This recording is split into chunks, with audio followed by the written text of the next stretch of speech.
Magpahinga ka na, labasin ko lang si Jay. Paalam ni Tyrone sa dalaga habang inaayos ang kumot nito. Napalabi si Jezabel at tumango sa binata. Sino ba siya para pigilan ito sa pagtingin kay Emily? Alam niyang nag-aalala rin ito sa babaeng iyon kahit siya ang mas piniling alagaan. Napabuntong hininga si Tyrone nang mapansin na nag-iba na naman ang mood ng dalaga. Hindi niya itatanggi na tama ito sa iniisip na titingnan niya ang kalagayan ni Emily. Ganoon ka-transparent sa kanya ang saloobin ng dalaga. Gusto niyang ipaliwanag sa dalaga na responsibilidad niya si Emily at tumatanaw siya ng utang na loob dito. Ipinikit na ni Jezabel ang mga mata at ayaw niyang mabasa ni Tyrone ang kung ano ang iniisip niya. Ang akala niya ay umalis na ang binata kasi natahimik na. Nagulat na lang siya nang may malambot at mainit na bagay ang lumapat sa kanyang mga labi. Alam naman niyang hindi pa siya nakatulog kaya imposibleng na naginip siya tulad sa hospital. Napasinghap siya ng kagatin nang mapangahas ang ibabang labi niya. Ganoon na lang ang panlalaki ng mga mata niya pagkamulat nang makumpirmang hindi siya nanaginip. Ang lakad ng kabog ng dibdib niya nang makita ang gwapong mukha ni Tyrone. Unti-unting pumikit ang mga mata niya at ninamnam ang matamis na halik ng binata nang lumalim pa ang halik nito sa kanya. Hindi niya napigilan ang pag-alpad ng mahinang ungol sa lalamunan niya nang gumalugad ang malikot nitong dila sa loob ng bibig niya. Parang gusto yata siya nitong matuyuan ng laway sa ginagawang halik sa kanya. Napamura sa isipan si Tyrone at hindi niya kayang pigilan ang sarili. Para siyang uhaw sa halik at hindi kayang tigilan ang ginagawa sa dalaga. Lalo siyang nawala sa sariling katinuan nang marinig ang munting ungol nito at pagyakap ng mahigpit sa kanyang batok. Maging ang mga kamay niya ay hindi niya mapigilan na humaplos sa kalambutan ng katawan ni Jezabel. Pasabunot na dumaklot ang kaliwang kamay niya sa buhok nito at pinatingala upang malayang makagapang ang labi sa liig nito. Ang isang kamay ay hindi niya namalayang nasa ibabaw na ng dibdib ng dalaga at pumipisil doon. Pakiramdam ni Jezabel ay lalagnatin siya dahil sa init na lumukob sa katawan niya at parang kinukuryente siya sa kakaibang kiliti na nagmula sa haplos at halik ng binata. Napaliyad siya ng pumisil ng marahan ang malapad na palad ng binata sa kanang dibdib niya. Kahit may nakatabing pang maliit na tela at damit doon ay ramdam pa rin niya ang inig na nagmumula sa kamay ng binata. Sobrang saya niya, nang muling bumalik ang halik ni Tyrone sa labi niya ay ramdam niya ang pagmamahal, pag-iingat at pananabil sa bawat halik nito sa kanya. Kung panaginip pa rin ang lahat ng ito ay ayaw na niyang magising pa. Ngunit talagang lahat ng hiling niya ay hindi natutupad dahil may balakid. Biglang natigil ang masarap na halik sa kanya ni Tyrone nang may kumatok sa pinto. Fuck! Mukhang napilitang inilayo ni Tyrone ang sarili sa dalaga at napayuko kasabay ng pagsabunot sa sarili. Nakagat ni Jezabel ang ibibang labi at natatakot sa maaring gawin ni Tyrone. Hindi siya handa sa maari nitong sabihin. Ayaw niyang marinig ang sorry nito bilang pagsisi sa ginawang paghalik sa kanya. Nang mag-angat ito ng mukha at mariin niyang ipinikit ang mga mata at tinakpan ang mga tainga. Don't say sorry. Inunahan na niya ito. Marahas na napabuga ng hangin sa bibig si Tyrone sa kanapatimbagang. Pagalit na inalis ang mga kamay ng dalaga na nakatakip sa tainga nito. Arf, I told you to stay away from me, awang ang mga labi at clueless na sinalubong niya ang nangungusap na mga titig ng binata. Ramdam niya ang paghihirap ng kalooban nito at kasalanan niya. Nakita mo kung ano nangyari at nagawa ko. Galit na sumbat niya sa dalaga. Bakit ba ang tigas ng ulo mo? Alam mong hindi kita kayang tikisin at ginagawa ko ang lahat ng ito upang hindi ka mapahamak sa sarili kong mga kamay. Pero ano ang ginagawa mo sa iyong sarili? Paano ko naharapin ngayon si Lolo gayong sumira ako sa pangako sa kanya? Napaiyak si Jezabel at hindi niya naiintindihan ang mga sinasabi ng binata. Ang alam niya lang ay galit ito at sinisisi siya kung bakit natukso itong halikan siya. Para dito ay isa siyang malaking tukso sa buhay nito at hindi nakabubuti sa buhay nito. Marahas na tumayo si Tyrone nang may kumatok muli sa pintuan. Ayaw niyang makita na lumuluha ang dalaga, kaya tumalikod na siya at binuksan ang pinto. What? Paangil niyang tanong nang bumungad sa pinto ay si Jay. Tinutulungan ka na nga, ikaw pa ang galit. Natatawang tugon ni Jay sa kaibigan.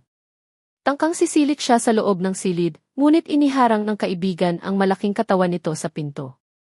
Sa library tayo. Malamig na tura ni Tyrone bago isinara ang pinto. Inis na naibato ni Jezabel ang unan sa pinto at umalis na walang paalam ang binata. Alam niyang si Jay ang isturbong kumatok sa pinto. Naiinis na talaga siya sa antipatikong doktor na iyon. Minsan ay parang si Emily ba laging hadlang sa pang-aakit niya kay Tyrone. Tumigil na siya sa pag-iyak at ayaw niyang pumangit. Dapat magsaya siya dahil sa wakas ay hindi pa naniginip na lang ang halik niya sa binata. Kinikilig na niyakap niya ang isang unan at naigalaw ang mga paa. Nakalimutan niyang may injury iyon kaya impit siyang napadaing dahil sa sakit. Kung kanina naiihi siya dahil sa kilig, ngayon ay dahil sa sakit. Nakangising nagkibit balikat si Joe sa kasumunod sa kaibigan. Mukhang may isang pader ang natibag sa pagitan nito at ng babaeng pinakakaingatan ng kaibigan niya. Pagkapasok sa library ay hinintay ni Tyrone na magsalita ang kaibigan. Ngunit tinitigan lang siya nito at mukhang may napapansing kakaiba sa kanyang mukha. Anong klaseng tingin iyan? Sita na niya rito. Napangisi si Jay bago umupo na sa upuang nakaharap sa kaibigan. Nakapagitan sa kanila ang working table. So, ano na ang score sa inyong tatlo? TFA, stop asking. Iritabling tugon niya sa kaibigan at iniwas ang tingin dito. Deguse, ipilit mo pa rin bang mas matimbang si Emily sa puso mo?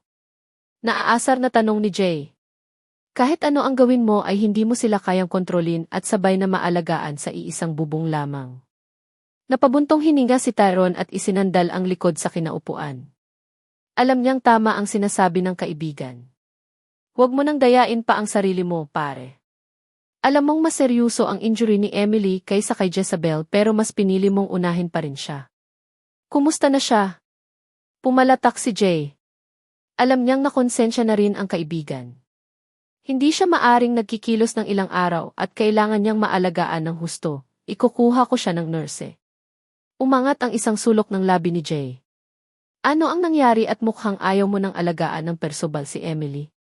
Intrigero niyang tanong sa kaibigan. Ayaw kong makaisip na naman ng ibang paraan si Jezabel upang lumayo ako kay Emily na ikapapahamak lang niya. Napailing si Jay at hindi na nagsalita pa. Hanga siya sa panindigan ng kaibigan. Dominante ito at heartless pero responsable sa taong dapat nitong protektahan o alagaan. May isa itong salita na siyang nagpapahirap dito at sa dalawang babaeng laging nagsasabong dahil din sa kaibigan niya. Parehong orphan ang dalawang babae. Ang problema mo ay ikaw lang din ang makaresolba. Tulad ng sabi ko sa iyo noon, hindi mo makontrol ang damdamin nila para sa iyo. Hindi sila tulad ng empleyado mo diyan mapasunod sa bawat utos mo. Sermon niyang muli kay Tyrone. Pero alam ni Emily sa tingin mo ay nagpapanggap pa rin siya ayon sa kagustolhan mo. Putol ni Jay sa iba pang reaso ng kaibigan. Huminga ng malalim si Tyrone at napaisip. Nangako si Emily sa kanya, kaya nga hinayaan niyang manatili ito sa bahay niya. May ibang paraan upang magbayad ng utang na loob kay Emily at maging responsible pa rin kay Jezabel. Matama na sinalubong ni Tyrone ang tingin ng kaibigan at seryosong hinintay ang itba pa nitong payo. Sa ayaw at gusto mo, kailangan mo silang paghiwalayin bago pa sila magpatayan sa harapan mo. Lumaylay ang mga balikat ni Tyrone at parang may mabigat na bagay ang pumatong doon. Alam mong isa sa bilin ni Lolo ay manatili sa bahay si Jezabel. Naintindihan ni Jay ang pinupunto ng kaibigan. Ayaw din nitong sumama ang loob ni Emily kung ito ang paalisin ng bahay. Kung si Jezabel naman ay nag-alala din ito at hindi masubaybayan ang dalaga. Lang buwan na lang naman at makagraduate na siya. Tukoy niya kay Jezabel. Pag-iisipan ko, salamat sa payo. Sensirong tura ni Tyrone sa kaibigan. Bakit ba kasi salawahan ang puso mo? Biro niyang muli sa kaibigan at ang seryoso nito. Maintindihan mo rin kapag ikaw na ang nasa sitwasyon ko. Natigilan si Jay at may naalala. Aalis na ako. Kung may kailangan ka ay tawagan mo na lang ako. Napangisi si Tyrone habang sinusundan ng tingin ang kaibigang palabas na ng pinto. Ang galing nitong magpayo sa kanya pero sarili nitong buhay ay hindi maituwid. Ilang sandali pa ay napabuntong hininga siya bago nagpa siyang tumayo at tinahak ang daan patungo sa silid ni Emily. Nadatnan niya itong nakadapa sa kama at hindi makahiga dahil sa injury nito sa likod. Masama ang loob na umiwas ng tingin si Emily kay Tyrone. Pero masaya siya dahil dinalaw siya upang tingnan ang injury niya ay kamustahin. Emily, alam kong galit ka pero alam mo ring may kasalanan ka sa nangyari. Mula ngayon ay kalimutan mo na ang napagkasunduan natin. Namilog ang mga mata ni Emily at umiling. Gusto niyang bumangon at yakapin ang binata, ngunit hindi niya magawa. Ano ang ibig mong sabihin? Kailangan ko na kayong paghiwalayin ni Jezabel. Biglang nanlamig ang buong katawan ni Emily at natatakot na marinig ang maging pasya ng binata. Tyrone, alam mong wala na akong ibang tiraham, dahil noong kinuha mo ako, ay may iba nang nakatira sa bahay na inuukupa ko noon. Naiiyak na tura ni Emily. Ikno auntie, kung inaalala mo ang pagkaayaw sa akin ni Jezabel, ay huwag kang mag-alala at mula ngayon ay ako na ang iiwas sa kanya. Huwag mo lang akong paalisin dito. Pag makaawa niya sa binata at pagapang siya sa kama palapit dito na nakatayo sa paanan ng kama. Ako na ang aalis. Gulat na napalingon si Tyrone sa nagsalita mula sa nakabukas na pinto. Bakit ka lumabas ng silid mo? Pagalit niyang tanong dito. Kumapit si Jezabel sa hamba ng pinto upang makatayo ng maayos gamit ang isang paalang. Ayaw niyang pahirapan pa si Tyrone kaya siya na ang magpapaubaya. Sa aming dalawa ay siya ang mas may karapatan na manatili dito sa bahay mo. Dumilim ang anyo ni Tyrone, gustong itama ang maling iniisip ng dalaga, ngunit may punipigil sa kanya. Siguro nga ay dapat muna niyang ilayo sa kanya ang dalaga. Huwag kang mag-alala at sa dorm ako tutuloy. Pagpatuloy na anya. Gusto niyang bigyan ng space ang sarili kaya ito ang pasya niya.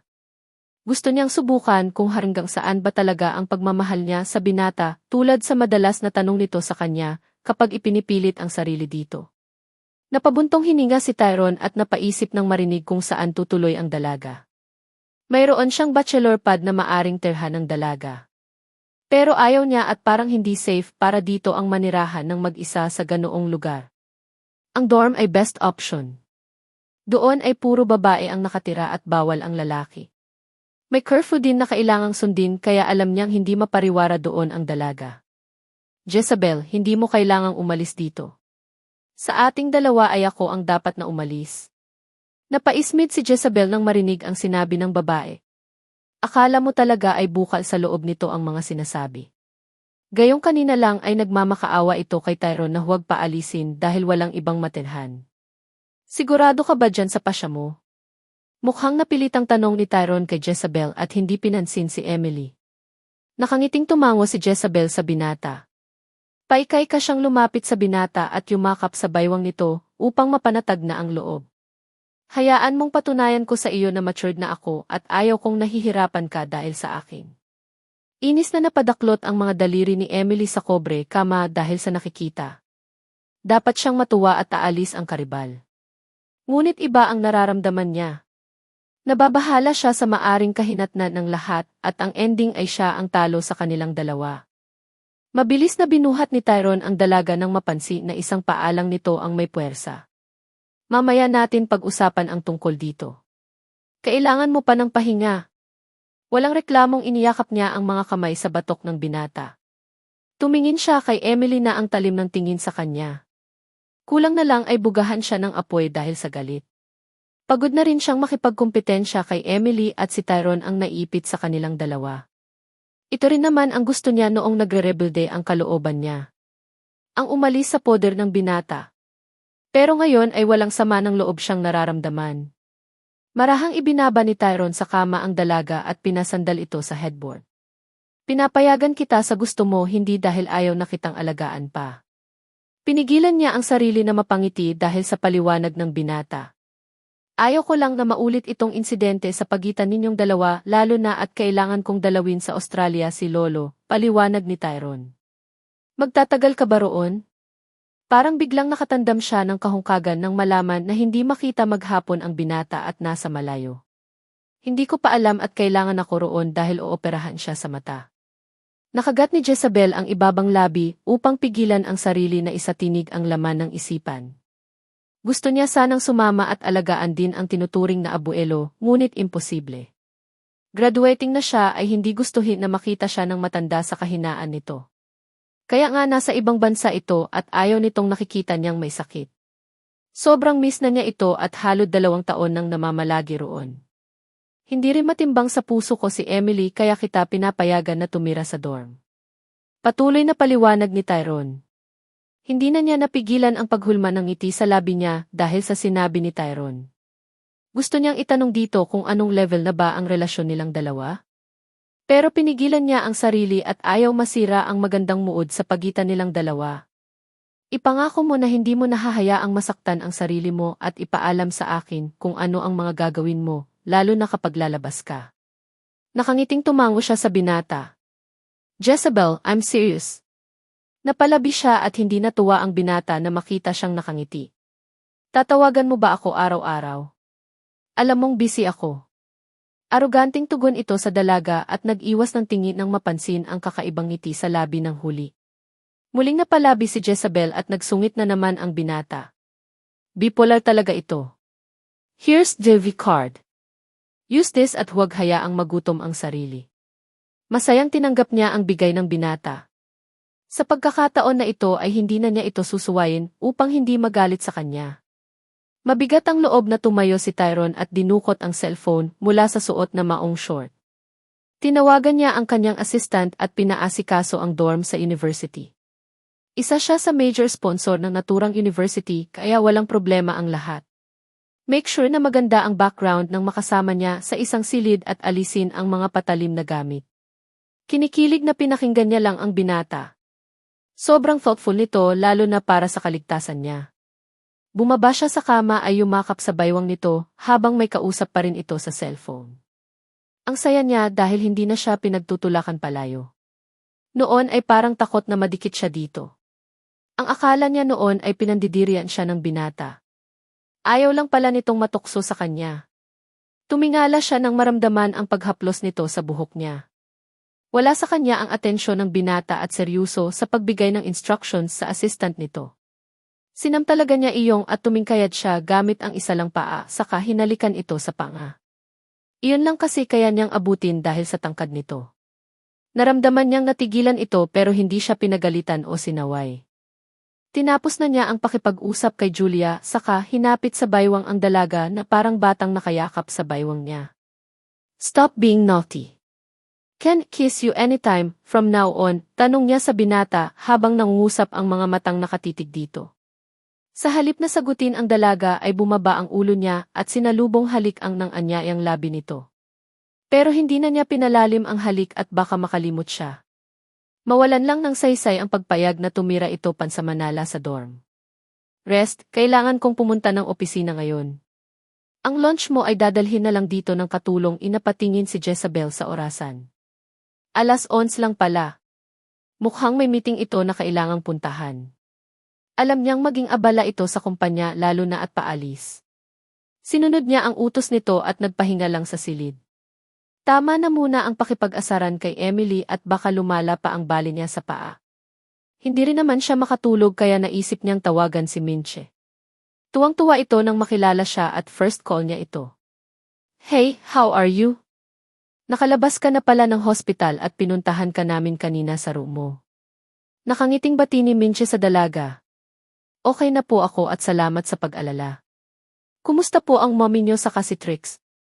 Getting better si mommy. Si Trix ay kanina pa ako kinukulit na hanapin ka. Napangiti si Jezebel sa narinig. Nakikinita niya ang cute na bata na nakaismangot dahil hindi mapagbigyan ang gusto na makita siya. Yes, by the way, kumusta kayo ng kapatid mong masungit? Napangiti si Jezebel dahil sa tawag ni Minche kay Tyrone. Okay na Carmi at hindi ko siya biological brother. I know, naikwento siya sa akin ni Timothy ay magkakilala pala silang dalawa. Mapanukso ang ngiting nakapaskil sa labi ni Minche. Natawa si Jezebel at nahihiyang napakamot sa ulo kahit hindi naman iyon makati. Sayang at may nagmamay-ari na sa puso mo. Gusto pa naman kita para sa kapatid ko, lalo nang nakaramdam ng hiya si Jezebel dahil sa sinabi ng ginang, kamakailan lang sila nagkakilala pero ang gaan ng pakiramdam iya dito. Iba sa nararamdaman niya noong makilala si Lori. Parang nakahanap siya ng kapatid na babae at kaibigan sa pagkataon ni Minche. Hindi siya nahihiyang magsabi ng totoong saloobin dito. Kita tayo kapag may time ka at kailangan mong tuparin iyong pangako mo na ikaw naman ang mang-treat sa amin ni Trix. Sure po. Baka sa sunod na araw ay lilipat na ako sa dorm. Napatingin siya sa kanya paa. Hindi na iyon namamaga at gaano kasakit kapag inaapak. Mabuti at pumayag siya. So paano, see you on next day? Yes po. Hindi na nabura ang ngiti sa labi niya kahit na ibaba na niya ang tawag. Ang ganda ng pakiramdam niya at wala nang big gap sa pagitan nila ng binata. Kuntinto siya sa kung anong mayroon sa kanila ngayon ni Tyrone. Hindi niya alam kung ano na ang level ng relasyon nila. Pero sure siya na pareho sila ng nararamdaman ng binata. Naipagpasalamat niya at hindi sinida ang naghatid ng pagkain niya. Pero gusto niyang makasiguro kaya nawalang kung ano gamot inilagay sa pagkain niya.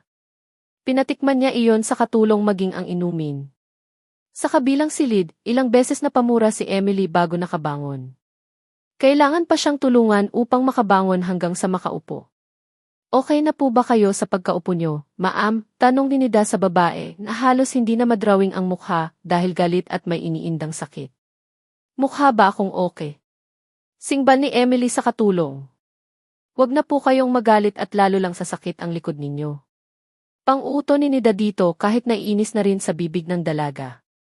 Gustong huminga ng malalim ni Emily, ngunit napadaing lang siya lalo sa sakit. Parang may ugat kasing nahihila sa likod niya kapag huminga siya ng ganoon. I hate her. Balita ko po ay aalis na siya dito sa bahay. Biglang umaliwalas ang mukha ni Emily at nakangiting tumango. Siya na ang prinsesa sa bahay na ito at siya na lang ang makikita ni Tyrone kapag wala na si Jezabel. Pagkakataon niyo na pong maangkin ng tuluyan si Sir Tyrone. Nakangising kumindat si Nida sa dalaga. Napangisi na rin si Emily at nagustuhan ang iniisip ni Nida. Kailangan kong gumaling na agad upang mapaligaya si Tyrone. Kaya kumain na po kayo at nang lumakas agad at gumaling iyang dilikod mo. Inilapit na ni Nida ang pagkain kay Emily. Kahit walang ganang kumain ay pilit na inubos ni Emily ang pagkain. Excited siyang masolo na si Tyrone kapag nakaalis na si Jezabel. Kung kinakailangang gamitan ng dahas si Tyrone ay gagawin niya, maangkin lamang ito. Inabot na ng antok si Jezabel sa paghihintay kay Tyrone. Malalim na ang gabi, ngunit wala pa ito at hindi rin nagpaparamdam kahit sa tawag o text message. Ang akala pa naman niya ay may pagbabago na rin sa communication nila. Masama na naman ang loob niya na matutuyog dahil sa binata. Hindi niya alam kung ilang oras siyang nakatulog.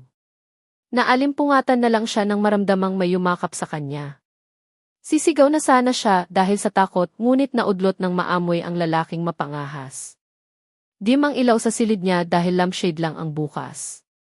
Hinarap niya ang binata at ganoong na lang ang inis niya nang makitang tulog agad ito. Hindi niya akalaing ganoon kabilib makatulog ang binata kapag nakainom ng alak. Naaamoy niya kasi na nakainom ito. Mabuti na lang at sa silid niya ito naligaw at hindi sa silid ni Emily. Kung nagkataon, tiyak na naghahasa na ito ng babaeng iyon. Nawala na ang tampo ni Va dito kanina.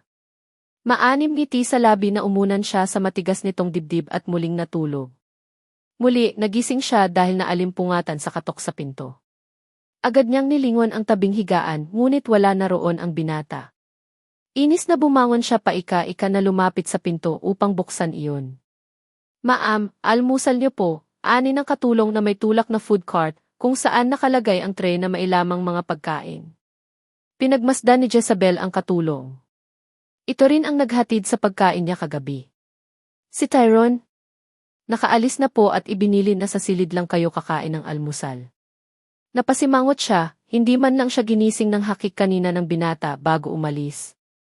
Napatingin siya sa kabilang silid nang makita si Nida at may tulak ding food cart.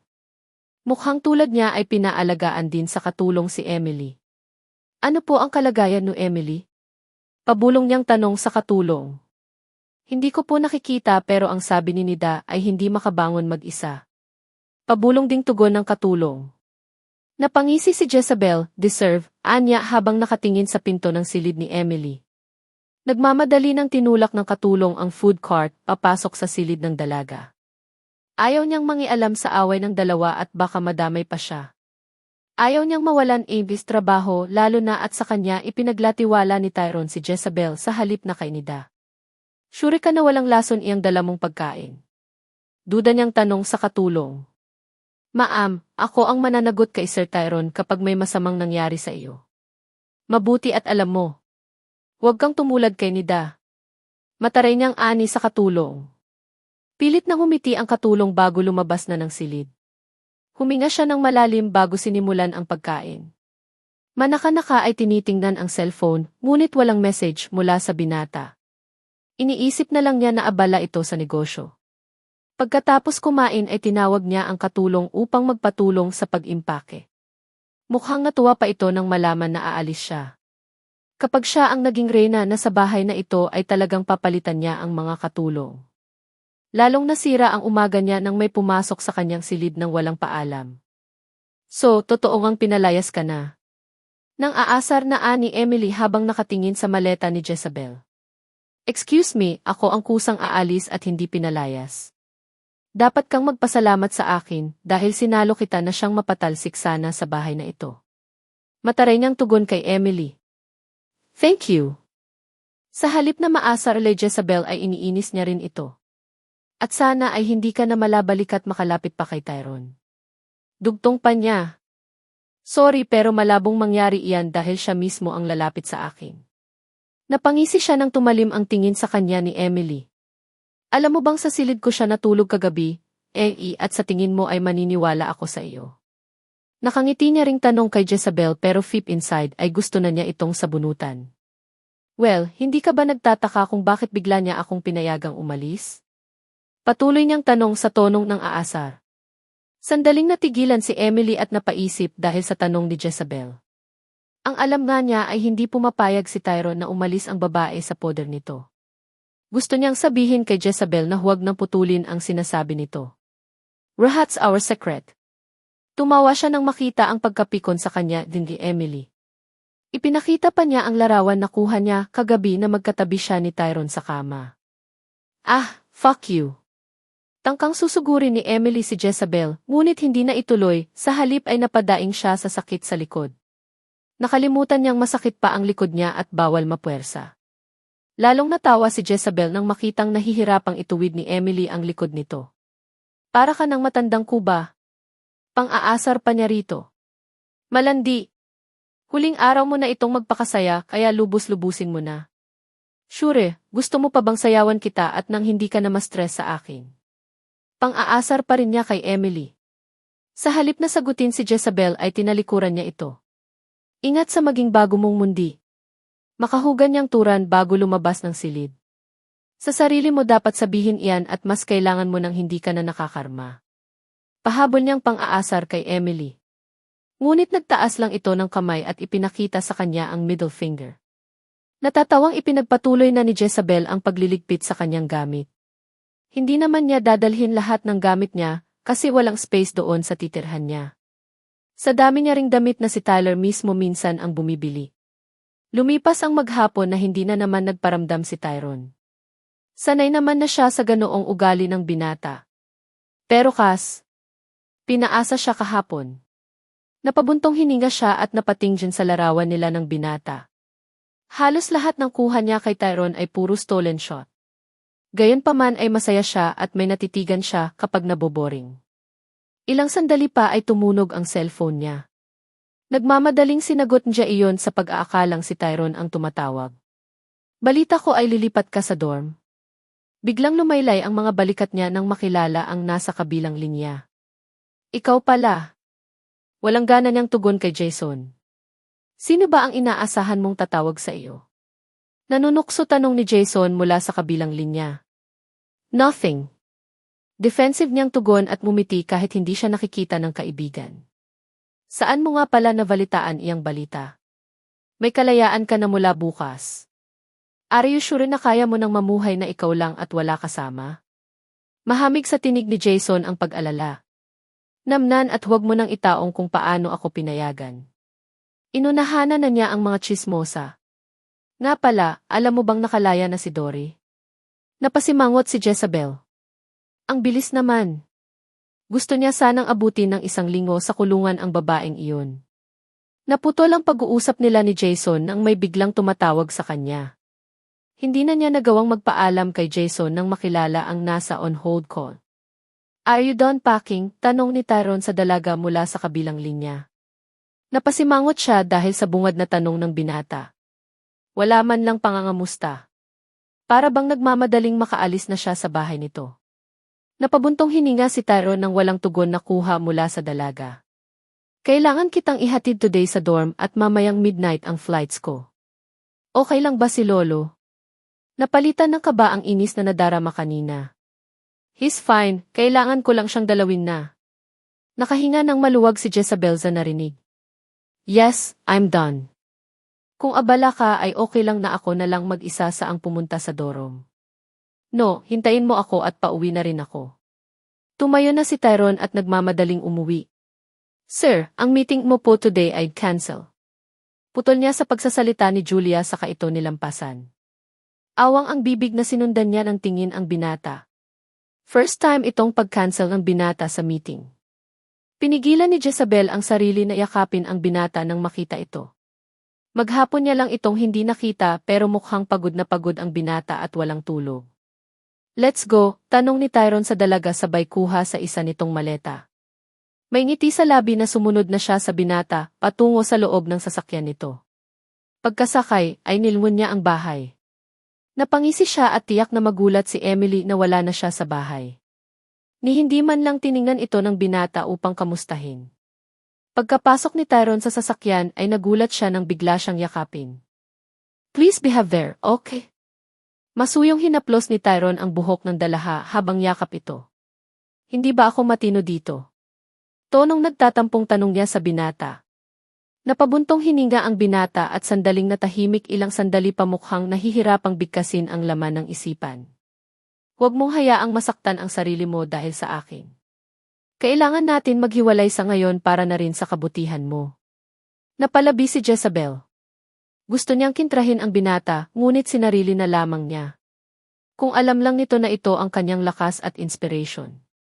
Kaya paano nito nasabing nakabubuting malayo siya rito? Huminga siya ng malalim at tumango na lamang upang mapanatag na ang loob nito. Pinapayagan na kitang maging kaibigan si Jason, pero siya lang at wala ng iba, understand? Napatikwas ang kilay niya at kumala sa pagkayakap sa binata. Nagdududang sinalubong niya ang mga titig nitong tila nangungusap. Gusto niyang itanong sa binata kung ano ang nakain nito at ang daming nagbago sa desisyon nito para sa kanya. Una ay pinayagan na siyang umalis sa poder nito. Ngayon naman ay gusto na si Jason na maging kaibigan niya. Humul na ang matipid na ngiti sa labi niya at gustong subukan ang isa pang bagay upang nalaman kung tama ang kanyang hinala. Stop smiling.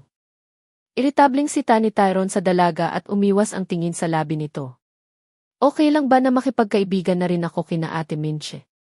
No. Mabilis at walang pagdadalawang isip na tugon ni Tyton. Nagulat siya sa biglang angil ng binata. At ang tigas pa ng pagkasabi. Uy, hindi pa ba sapat na kaibigan si Jason? Naiirita na namang tanong ni Tyrone. Pero lalaki si Jason at it's a no. Hindi na niya pinatapos sa pagsasalita ang dalaga. Nandyan din si Lori na mabilis niyang kinabig sa batok si Tyrone at pinutol ang pagsasalita nito sa pamamagitan ng halik. Still no. Matigas na ani Tyrone nang pakawalan na ng dalaga ang labi niya. Lihim na napangiti si Jezabel nang narinig ang kulang sa lakas na tinig ng binata. Mabilis siyang kumandong sa binata at nuling hinalikan sa labi ito. Sa unang ay tinutulak siya paalis sa pagkaupo sa kandungan nito. Pero hindi siya patatalo. Kung mga nakaraan-paraan na pagkuha sa atensyon nito ay pagrerebelde, ngayon ay ito. Mas masaya ito dahil napagsamantalahan niya ang binata. Napangiti siya ng ito na ang nagpalalim sa halik sa kanya. Ang isa nitong kamay na nanuhulak kanina ngayon ay pumipisil na sa pang-upo niya. Napaungol siya nang mahuli nito ang munti niyang dila. Sa pilitang tinigilan na ni Tyrone ng halik ang labi ng dalaga at isinubsob ang mukha sa pagitan ng lieg at balikat nito. Kailangan niyang pakalmahin ang sarili na ginatungan ng apoy ni Jezabel. Kuya! Nanunukso niyang tawag sa binata habang hinahaplos ang ulo nito. Umuwal lang ito at sinasamyo ang anoy niya sa leg. Kuya! Malambing niyang tawag dito muli. Igese, say it. Naiiritang angin ni Tyrone sa dalaga dahil tinutukso siya sa pagtawag na kuya matapos sindihan ang apoy sa kanyang katawan. Nangako ako na ilibre ko sila ng pamangkin niya ng lunch. Nakagat niya ang ibabang labi matapos sabihin ang lahat. Lalong ibinaon ni Tyrone ang mukha sa liig ng dalaga at pagalit na hinalikan doon. Kusang namutawi sa kanyang lalamunan nang maghalo ang sarap at sakit dulot ng marahas na halik ni Tyrone sa kanyang leg. Napaungol siya kasi after nitong kagatin at sipsipin ang leg niya ay dinilaan. Para itong lobo tulad sa napanood niya. Nang maalala ang naiiwang marka ng lobo sa liig ng kapareha nito ay nanlaki ang mga mata niya. Patulak na inilayo niya ang mukha ng binata sa kanya at sinalat ang liig kung saan lumapat ang labi ni Tyrone. Ang Hudyo at mumiti pa ng simpatiko nang magsalubong ang tingin nila. This is ilk you get for being naughty. Pabaliwalang ani Tyrone sa kamaingat na inangat ang dalaga at ibinalik sa kinaupuan nito mula sa kanyang kandungan. It's okay basta payagan mo lang ako. Umusli ang ibabang labi niya at mumiti sa binata. Napabuntong hininga si Tyrone sa kabinuhay na ang makina ng kotse. Only her and that little brat. Gustong matawa ni Jezabel at mukhang pinag-iinitan ni Tyrone ang bata. Thank you. Tangkang yayakapin niya ito at halikan ngunit patulak siyang pinigilan nito. Enough, nakarami ka na ng halik. Inirapan niya ang binata at mukha siyang naging mapagsamantala pa sa kabaitan nito. Pero napangiti rin siya agad at ang saya niya. Sana ay ganito na lang lagi sila ni Tyrone kahit walang linaw ang relasyon nilang dalawa. Ganoon niya ito kamahal. Kung kinakailangang lumayo kung iyon ang gusto nito ay gagawin niya rin. Napalabi siya at inirapan ang sarili sa isipan. Ang daling sabibin na kaya niyang layuan binata pero halos madurog naman ang puso niya mapag naiisip iyon. Nang patakbuhin na ni Tyrone ang sasakyan ay binuhay niya ang stereo ay pumili ng music. Napangiti siya nang marinig ang kantang I Need You. Tumutugma kasi iyon sa kanyang buhay para sa binata. Nang magchoros na ang kanta ay sinabayan niya iyon habang nakatitig sa binata. Nang sumulyap ito sa kanya ay parang tumalon ang puso niya sa kilig. Kinindatan lang naman kasi siya ng binata. Ang gwapo talaga nito at ang cool. Baka matunaw na ako sa kakatitig mo. Sita ni Tyrone sa dalaga habang nanatili ang tingin sa unahan ng sasakyan. Mami, miss kita. Nanatiling tahimik si Tyrone kahit narinig ang mahinang sinabi ng dalaga. Inis na humalukip-kip siya sa kinaupuan at humarap na sa bintana. Manhid na naman kasi ang binata. Utatawagan kita. Napangiti na siya muli nang marinig ang sinabi ng binata. Para na rin itong sinabi na the feeling is mutual kaya siya tatawagan upang maibsan ang pangulila ng presensya sa isa't isa. Hanggang sa makarating sa dorm ay hindi na nabura ang ngiti sa labi ni Jezabel.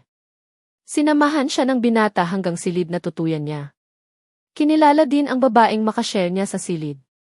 Tama lang ang laki ng naturang silid at naroon na rin ang mini kitchen. May barnyo at double deck ang higaan. Ang ka-roommate niya ay sa itaas at ito mismo ang may gusto na doon ito. Pwede naman siyang ipag-request ni Tyrone na mag-solo sa iisang silid.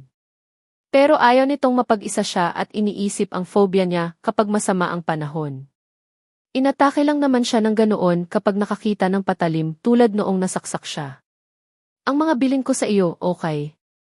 Always keep beside you ang iyong cellphone at tatawag ako anytime para check ka. Bili ni Tyrone habang tinitingnan ang banyo. Napailing-iling na lanang si Jezabel habang pinapanood ang ginagawa ni Tyrone. Daig pa nito ang isang ama na sinisiguro ang kaligtasan ng anak. Ang dami nitong bilin na kailangan niyang pakatandaan. Parang dumoble ang higpit nito sa kanya ngayon kaysa mga nakaraan. Aalis na ako, nag-order ako ng pagkain mo at ilang grocery. Paalam ni Tyrone sa dalaga. Kaya ko namang mamili ng pangangailangan ko. Huwag ka nang lumabas at maggagabi na. Nakaturo pa ang hintuturo ni Tyrone sa dalaga na para bang pinagbabantaan ito. Tumango-tango siya at mumiti sa binata. Hinatid niya ito hanggang labas ng pinto. Ang akala niya ay hahalikan siya nito nang humarap sa kanya. Bahagyang pinatulis pa niya ang kanya mga labi, ngunit tumalikod lang ito at umalis na, Didi, mami miss mo rin ang halik ko. Inirapan niya ang nakatalikod na binata. Boyfriend mo. Gulat na nilingon ni Jezabel ang babaeng nagsalita na nasa likuran niya. Soon. Bagay kayo, gwapo at maganda. Huwag mo nang pakawalan at tiyak na maraming gustong maangkin siya. Pilit na umiti siya kay Patty. Chubby ang babae at bagay ang pangalan dito. Cute din kasi ang babae at kahit papaano ay magaan ang loob niya sa babae. Lalabas ako ngayon bago pumasok sa part-time job ko, gusto mong sumabay para bumili? Alok ni Patty sa bagong roommate. Thanks pero gusto kong magpahinga ng maaga. Tanggi niya sa paanyaya ng babae. Umalis nga ito at siya ay nahiga na sa tama lang laki na kama matapos malagyan ng bagong cover. Bago ang unan niya at kumot na si Tyrone pa ang bumili. Pipikit na sana siya nang tumunog ang cellphone niya. Napangiti siya nang makitang si Tyrone ang tumatawag. What are you doing? Tanong ni Tyrone habang nagmamaneho. Thinking of you. Mapang-akit niya tugon sa binata. Tumingin si Tyrone sa kamera ng cellphone na nakapatong lang sa unahan ng manubela. Matulog ka na muna. Nang marinig ang masuyong tinig ng binata ay kusang pumikit ang mga mata niya. Para kasi siyang dinuduyan yon at panatag ang loob niya na may nagbabantay sa kanya habang natutulog. Iniwan niya lang ang cellphone na nakapatong sa maliit na lamesa at nakaharap sa kanya ang kamera. Pagka-park ni Tyrone sa sasakyan ay tumingin siya sa cellphone. Mute niya ang sound upang hindi maistorbo ang tulog ng dalaga. May iniinom pa kasi itong gamot kaya naging antukin. Humulma ang matipid ngunit matamis na ngiti sa labi niya nang makitang mahimbing ang tulog ng dalaga. Hindi niya pinatay ang tawag kahit naglalakad patungo sa opisina. Nagulat si Julia nang makita ang binata na bumalik. Malapit na kasi ang uwian kaya hindi niya inaasahang babalik pa ito matapos umalis kanina.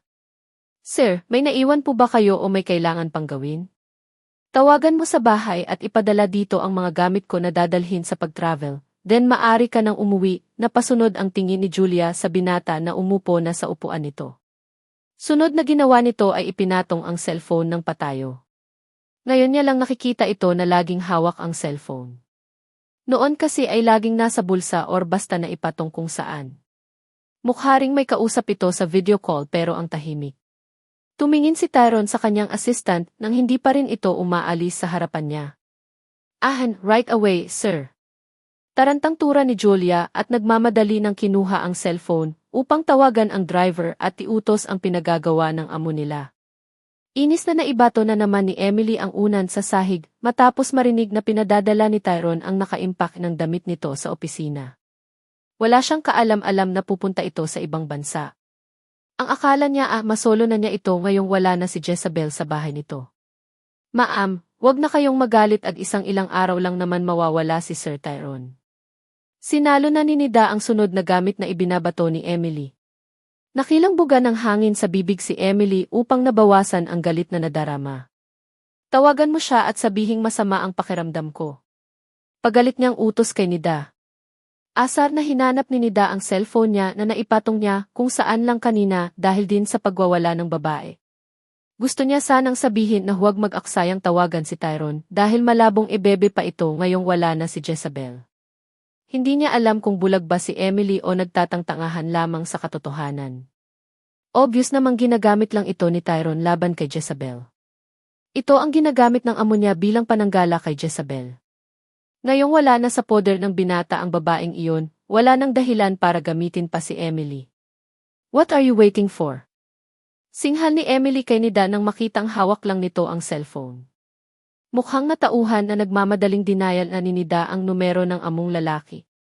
Ngunit busy ang line nito. Maan, may kausap na iba si Sir. Huwag mong tigilan at tawagan mo. Bulyaw niya kay Nida habang inuunat ang likod na masakit pa rin. Patakbong bumalik si Julia sa opisina ng amo nang marinig ang pasigaw na tawag sa kanya mula sa intercom. Pagkabukas niya ng ointo ay utos agad nito ang bumungad sa kanya.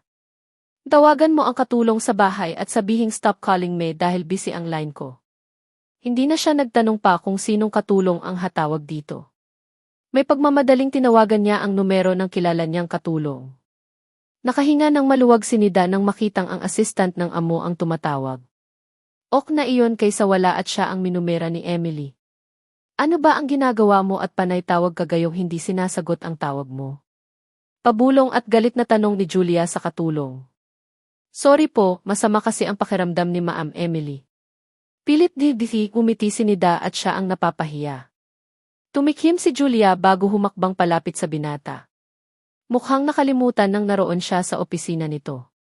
Hindi sinasadyang makita niya kung sino ang binabantayan nito sa cellphone. Kung kasama niya lang si Emily ay tiyak na himatayin ito sa galit. Hindi niya akalaing may ganitong side ang dominante at aroganteng sihi ng kumpanya. Kaya pala ayaw magpaisturbo sa tawag. Dalawa naman ang cellphone nito pero pang business contact lang ang gamit niyon.